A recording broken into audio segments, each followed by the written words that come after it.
అధికారంలోకి వచ్చిన CM Revanth Reddy agriculture కళాశాల నిర్మాణం కోసం నిధులు కేటాయించడం లేదని ఆరోపించారు. కరీంనగర్ బీజేపీ జిల్లా ప్రధాన కార్యదర్శి శ్రీనివాస్ గౌడ్ 2 సంవత్సరాల క్రితం కరీంనగర్ జిల్లాలో ఏర్పాటు చేసిన ప్రభుత్వ అగ్రికల్చర్ కళాశాల నిర్మాణ పనులు నత్తనడకన సాగుతున్నాయి.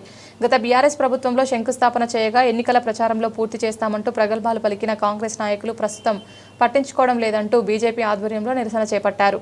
ప్రభుత్వం ఎన్నికల ముందు ఇచ్చినటువంటి 6 గ్యారంటీలు అమలు చేయాలని, అయితే కాంగ్రెస్ ప్రభుత్వం ఇచ్చినటువంటి 6 గ్యారంటీల్లో 64 మోసాలు ప్రజలను, తెలంగాణ ప్రజలను 64 రకాలుగా మోసాలు చేస్తూ 420 వాగ్దానాలను నిలబెట్టుకోలేకుండా ఈరోజు కాంగ్రెస్ ప్రభుత్వం ఇందిరమ్మ ఇళ్లను ఏదైతే ఇవ్వాలనుకున్నదో కరీంనగర్ అసెంబ్లీలో, కరీంనగర్ మండలంలో ఒక ఇంటికి కూడా ముగ్గు పోసిన పాపాన పోలేదు. అదేవిధంగా 2 సంవత్సరాల క్రితం గత బీఆర్ఎస్ ప్రభుత్వం కానీ, ఇప్పుడున్నటువంటి కాంగ్రెస్ ప్రభుత్వం కానీ అయితే కరీంనగర్ రూరల్ మండలంలో మొగ్దుంపూర్ గ్రామంలో అయితే అగ్రికల్చర్ యూనివర్సిటీ స్థాపిస్తామని చెప్పి శిలాఫలకాలు వేయడం జరిగింది.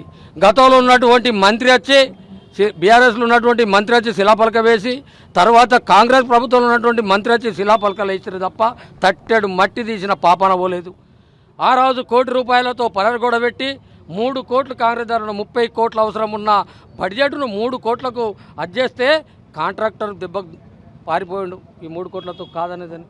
అదేవిధంగా వృద్ధాప్య పెన్షన్లను, వితంతు పెన్షన్లు, గ్రామాలలో పేద కుటుంబాల్లో ఉన్నటువంటి మహిళలు ఆ ఆసర పెన్షన్ల కొరకు అర్రులు చేస్తుంటే కనీసం పట్టించుకున్న పాపన పోలేదు ఈ కాంగ్రెస్ ప్రభుత్వంలో. కరీంనగర్ జిల్లాలో, ఉమ్మడి జిల్లాలో 3 మంత్రులు ఉంటే ఈనాడు కరీంనగర్ జిల్లాలో సమస్యలు ఎక్కడున్న సమస్యలు అక్కడనే ఉన్నాయి. అదేవిధంగా ఎవరైతే నిరుద్యోగులకు నిరుద్యోగ వృత్తి ఇస్తామని చెప్పి 18 నెలలు కావచ్చినా పట్టించుకున్న పాపన లేదు.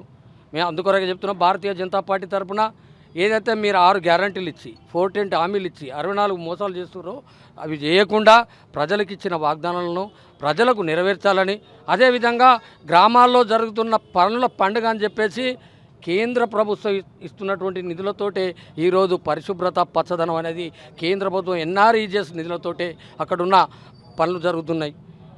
ఏదైతే పాకలు, పశువుల పాకలకు కేంద్ర ప్రభుత్వం నిధులు ఇస్తే కాంగ్రెస్ నాయకులు కొబ్బరికాయలు కొడుతుండ్రు. అయ్యా, మీ ప్రభుత్వంలో మీరు చేసే పనులు ప్రజలకు ఇచ్చిన హామీలను నెరవేర్చాలని, లేకుంటే భారతీయ జనతా పార్టీ తరఫున మేము రాష్ట్ర ప్రభుత్వాన్ని గద్దెదించడానికి ప్రజలతో మమేకమై గద్దెదిస్తామని తెలియజేస్తున్నాం. ఈ హామీలు ఇచ్చిందో ఆ హామీలను నెరవేర్చాలని ఇది ఎంఆర్ఓ గారి ప్రభుత్వ పరంగా ఎంఆర్ఓ గారికి వినతిపత్రం ఇచ్చి ప్రభుత్వానికి పంపాల్సిందిగా ఎంఆర్ఓ గారికి వినతిపత్రం ఇవ్వడం జరుగుతుంది. నా పేరు తాళపల్లి శ్రీనివాస్ గౌడ్, భారతీయ జనతా పార్టీ కరీంనగర్ జిల్లా general secretary. Mathi Santosh Kumar, Karimnagar rural BJP మండల అధ్యక్షుడిని. ఈరోజు కరీంనగర్ రూరల్ మండలంలో ప్రధాన సమస్యలపై ఎంఆర్ఓ గారికి వినతి పత్రం ఇవ్వడం జరుగుతుంది. అందులో భాగంగా మరి కరీంనగర్ అసెంబ్లీలో కానీ ఏకో ఇంటికి కూడా మరి వాళ్ళ కాంగ్రెస్ యొక్క అంతర్గత కుమ్ములాటల కారణంగా, నాయకుల యొక్క వర్గపోరు కారణంగా కరీంనగర్ అసెంబ్లీలో ఏ ఒక్క మండలానికి కూడా ఇంతవరకు లబ్ధిదారులను ఎంపిక చేయకపోవడం చాలా సిగ్గుచేటు. అదేవిధంగా మరి కాంగ్రెస్ పార్టీ ఇచ్చిన 6 గ్యారంటీలను వెంటనే అమలుపరచాలి. అందులో నిరుద్యోగ సమస్య కానీ, లేకపోతే నిరుద్యోగ వికాసం గురించి అప్లై చేసుకుని చాలామంది నిరుద్యోగులు ఎదురు చూస్తున్నారు. అంతేకాకుండా చావనపల్లి గ్రామంలో గతంలో గంగుల కమలాకర్ మినిస్టర్ గారు చావనపల్లికి 30 గదుల పడక గదుల నిర్మాణం చేస్తామని చెప్పారు. కానీ ఇంతవరకు అది ఎటువంటి నోచుకొని దిక్కులేని పరిస్థితుల్లో చావనపల్లి పిఎస్సి ఉన్నది. అంతేకాకుండా మరి ఈ ప్రభుత్వము గ్రామాలలో మరి ఈనాడు ప్రజాహిత యాత్ర పేరు మీద కాంగ్రెస్ నాయకులు చేస్తున్న యాత్రకు ప్రజల నుంచి స్పందన లేదు. మరి వీరు ఇచ్చిన 6 గ్యారంటీలు అమలు చేసి తర్వాత గ్రామాలలో మీరు పాదయాత్రలో చేపట్టాలని మేము కాంగ్రెస్ పార్టీ డిమాండ్ చేస్తున్నాము. అదేవిధంగా మరి కాంగ్రెస్ పార్టీ తీసుకుంటున్న ప్రజా వ్యతిరేక నిదానాలను ఎప్పటికప్పుడు వ్యతిరేకిస్తూ రానున్న రోజుల్లో స్థానిక సంస్థల్లో తప్పకుండా కాంగ్రెస్ మెడల్ వంచి తప్పకుండా ప్రజలందరూ బుద్ధి చెప్తారని తెలియజేసుకుంటున్నాము. భారత్ మాతాకి, భారత్ మాతాకి.